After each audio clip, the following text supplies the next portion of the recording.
Halo saudari-saudara yang dikasihi oleh Tuhan, terus kita rayakan anugerah kehidupan. Hari ini saya menerima tamu dari Semarang tanggal 25 Mei ini, ibu-ibu persekutuan doa Santa Avila yang tiap Kamis mengadakan persekutuan doa, dan saya mengisinya di kota Semarang pada beberapa tahun lalu. Mereka rindu dan datang ke Wonogiri ingin misa dan minta supaya saya khotbah yang panjang. Saya bingung nih nanti mesti khotbah apa pada mereka. Tapi kita ingin mengekspresikan kerinduan dan sukacita lama tidak berjumpa. Itu bisnya sudah datang. Sindoro Satria Mas. Oh, saya akan sambut mereka. Ini adalah emak-emak kenes dari Semarang. Sing ra gelem tuwa.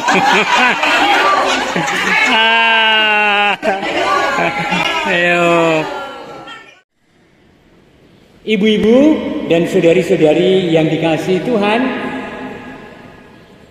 awalnya gereja itu adalah kelompok sempalan dari agama Yahudi. Biasa kelompok sempalan itu selalu menjadi masalah, jadi selilit dalam komunitas besar. Maka kalau sedikit melenceng dari suatu keyakinan mayoritas, yang namanya sempalan itu akan dikejar supaya tidak bertumbuh. Demikianlah konteksnya adalah orang Yahudi itu selalu berdoa kapan Mesias datang. Betul ya? Itu doa orang Yahudi. Karena janji Allah bahwa akan datanglah Mesias yang memberi shalom, damai sejahtera. Tetapi nggak datang-datang ratusan tahun, padahal sudah ada dalam ramalan kitab mereka. Nah, dalam perjalanan pengharapan hadirlah Yesus, lahir, berkarya, membuat mukjizat, menyembuhkan yang sakit, membangkitkan yang mati, dan orang yang sebaik itu yang kemudian dipercaya oleh beberapa orang, tidak banyak orang. Sebagian kecil orang Yahudi berpikir ini adalah Mesias. Maka mereka menjadi pengikut dengan harapan nanti kalau si Mesias itu sungguh jadi menggantikan sebagai raja yang dan mengusir penjajahan, orang-orang ini berharap akan mendapat bagian dalam hidup sosial, dalam hidup material fisik, terutama itu. Maka berkumpullah para murid itu dengan agenda masing-masing. 12 itu loh, itu wis beda-beda. Orang jur dadi siji, manunggal, percaya karo Gusti Allah, karo Sang Juru Wilujeng. Enggak, mereka itu percaya bahwa ini orang yang hak ampuh, ini orang yang sakti, aku ingin mengikutinya. Kalau nanti dia menjadi raja, aku menjadi bagian dari kerajaan, menjadi orang yang penting. Dan itu tampak sekali dalam Injil, misalnya Yakobus dan Yohanes atau ibu mereka, Zebedeus, yang meminta supaya anaknya nanti kalau Tuhan Yesus menjadi raja, supaya anaknya menjadi orang kanan dan kiri terpenting. Singkat kata, mereka membangun pengharapan bahwa ada Mesias, kelompok kecil itu. Tetapi perjuangan mereka kandas. Kenapa? Karena sangat berharap dan punya agenda dan sangat optimis karena gurunya sakti. Ternyata ketika ditangkap tidak ada perlawanan sama sekali. Bahkan mereka yang tadinya gagah ingin membela sang guru, lari puntang-panting delik, hilang semua ketika Yesus ditangkap dan diadili. Petrus yang sangat dipercaya dan sangat dicintai oleh Yesus pula nyelimur di antara orang-orang yang bersorak dan nyukurke dan menghujat Yesus yang sedang disiksa itu. Bahkan kita tahu ketika ada orang yang menangi Petrus, kamu kan muridnya orang ini, aku tahu.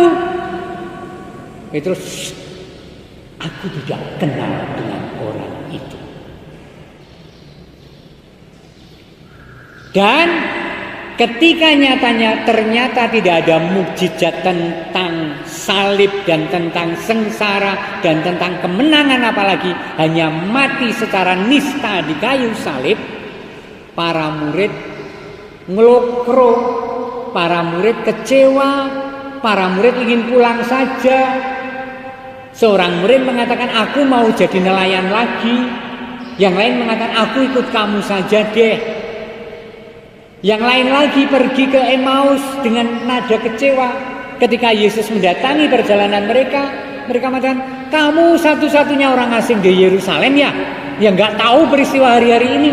Lalu bercerita tentang kekecewaan bahwa yang diharapkan dibunuh. Jadi seolah-olah tidak ada pengharapan.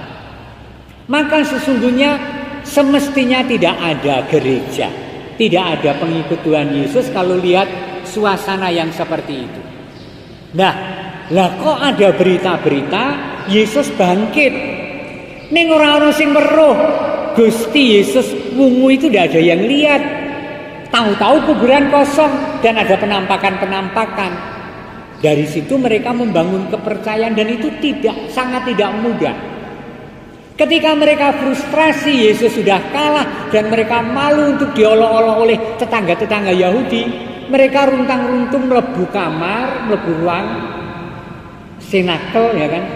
Pintu dikunci supaya orang diolok-olok, supaya orang wong Yahudi. Satu sosok yang ada di sana, Maria. Dan itu dikatakan dalam Kisah Para Rasul bab 1 ayat 14. Maria ibu Yesus ada di situ dan gondeli para murid supaya tidak bubar, tetapi menunggu janji Allah, yaitu turunnya Roh Kudus. Dan mereka mendengarkan apa yang dikatakan Maria dan mengalami pencurahan roh, yaitu Pentakosta, yang membuat mereka berkobar-kobar. Tetapi kelompok ini adalah kelompok sempalan. Bahkan mereka tidak sadar bahwa mereka itu berbeda dengan Yahudi pada umumnya. Maka orang-orang Kristen pertama itu kalau Sabat ikut di sinagoga, tetapi juga bisik-bisik, sesuk pengetan lunga dalam Gusti lho, misa yo, ekaristi yo, makan bersama ya. Paginya Minggu pagi mereka perjamuan. Besok Sabtu Sabat ke sinagoga lagi. Minggunya ibadah lagi. Lama-lama menjadi jelas bahwa mereka berbeda, baik dari dirinya sendiri maupun tuduhan orang Yahudi lain. Kowe iki beda, kowe iki sempalan. Semakin disadari bahwa ada kelompok sempalan, orang Yahudi marah dan ditumpaslah gereja pada awal mula. Jadi gereja awal mula adalah gereja yang berjuang, gereja yang menderita. Gereja yang kita mengaku sebagai penderek dalam Gusti saja sudah menjadi alasan untuk dimusnahkan, untuk ditangkap, untuk dipenjara, untuk disiksa. Saya ingin meletakkan renungan ini dalam konteks Paskah. Maka pesan pertama adalah kalau gereja, entah paroki, entah stasi, entah keluarga Anda adalah keluarga yang berjuang dalam hal apapun, teguhlah, karena sejak awal gereja itu berjuang. Amin. Lalu apakah cukup dengan itu? Tidak. Allah tidak diam dalam perjuangan kita. Maka dalam bacaan pertama tadi saya sengaja pilihkan bacaan dari Kisah Para Rasul yang sudah kita bacakan hari Minggu yang lalu karena bercerita tentang perjuangan awal gereja. Saya akan melihatnya lagi. Gereja awal adalah gereja yang gagap-gagap ingin mengerti kehendak Allah dalam hidup mereka. Dan itu sangatlah tidak mudah. Salah satu kasusnya adalah ketika ketika gereja di Yerusalem itu dianiaya dan dikejar-kejar, para murid itu lari keluar kota. Loh, kok malah melayu toh Romo? Kurang bertanggung jawab mereka. Enggak, bukan soal tidak bertanggung jawab. Mereka berani, tetapi sayang kalau mereka mati, padahal mereka itu adalah saksi-saksi tentang kehidupan Tuhan Yesus. Dan waktu itu Injil belum tertulis, belum ada Injil, dan surat-surat juga belum ada, karena masih ada banyak saksi. Paham nggih? Lalu saksi itu keluar kota dan mendirikan kelompok-kelompok jemaat kecil, dan dilalai yang ikut ibadah itu bukan hanya orang Yahudi. Padahal para murid, para rasul, dan semua orang Yahudi yakin bahwa keselamatan itu hanya untuk bangsa Yahudi. Tetapi kenapa setiap kali ibadah ada pembantu rumah tangganya ikut, ada pekerja di toko pakaiannya ikut, ada orang tetangga yang mendengar kok ono berita sing apik ikut, padahal mereka bukan orang Yahudi. Akibatnya berdebatlah gereja. Orang kalau mau jadi penderet dalam Gusti Yesus menjadi Yahudi dulu atau tidak? Karena kan keselamatan hanya untuk bangsa Yahudi. Rame, ngonoe rame loh ya. Maka Paulus pergi ke Yerusalem, rundingan dengan gereja pusat di Yerusalem, konsili Yerusalem, yang merapatkan tentang masalah-masalah yang aktual waktu itu. Diantaranya, kalau orang bukan Yahudi ingin menjadi pengikut Tuhan Yesus, menjadi Yahudi dahulu, artinya disunat atau langsung. Hebatnya adalah gereja terbuka pada kemungkinan perubahan. Hebatnya adalah gereja percaya pada Roh Allah yang terus menuntun. Dan terjadilah dengan legowo Petrus, para rasul, Yakobus mungkin memberi pengumuman hasil konsili yang ditulis dalam surat tadi. Dikatakan atas penyertaan Roh Kudus dan keputusan kami, itu dikatakannya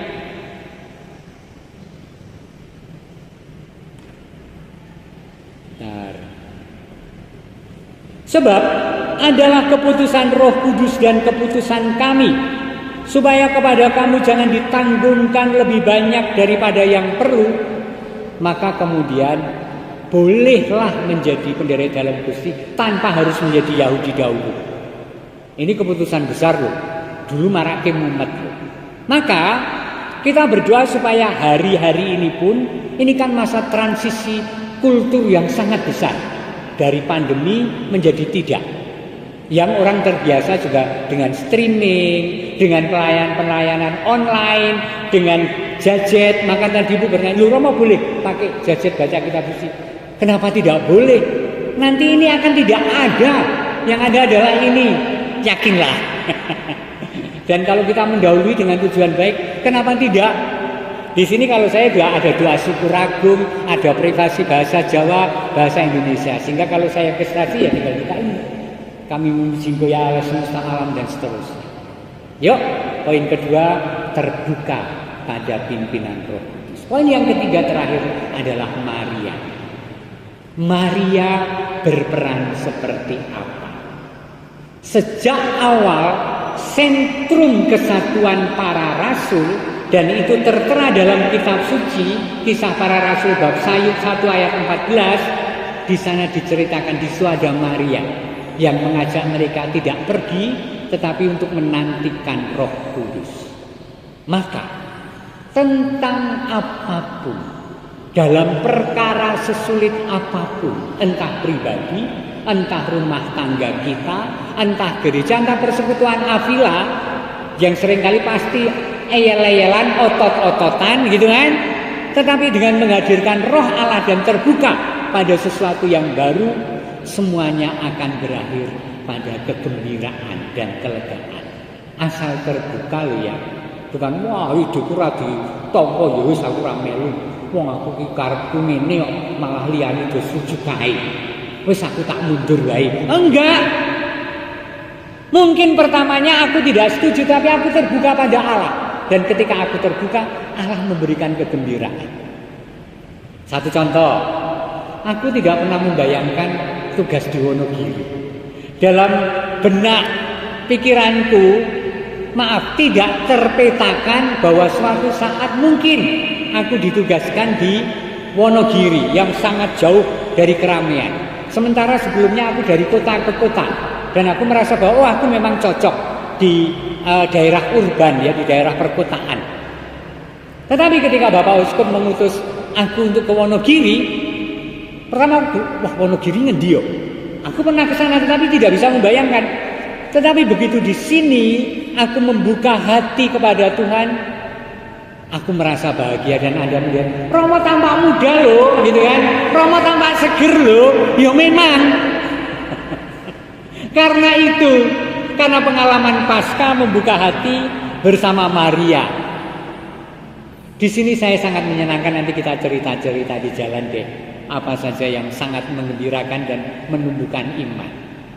Tetapi terakhir saya ingin mengajak Anda, Maria pasti ada di dalam gereja. Dan itu di Injil. Ibu, inilah anakmu, yang ditunjuk adalah Yohanes. Dan kepada Yohanes, Yesus mengatakan, inilah ibumu. Dan dikatakan sejak itu Maria diterima di rumah Yohanes. Artinya Maria diterima di gerejanya. Maria diterima dan menjadi sentral dalam hidup gereja kita. Dan Anda akan mengatakan amin. Amin. Maka aneh kalau ada gereja atau persekutuan atau siapapun yang mengaku beriman pada Tuhan Yesus tetapi menolak Maria. Sangat aneh. Apalagi mereka mengatakan dasar kami adalah kitab suci. Lah iya, waconen toh kitab suci kita bersama itu. Kamu nanti akan merasakan dan mengalami Maria ada di sentrum hatimu, sentrum keluargamu, sentrum gereja kita. Amin. Ini adalah ibu-ibu dari Santa Avila Semarang. Halo Ibu. Oh, Ibu, saya merasa sangat terhormat.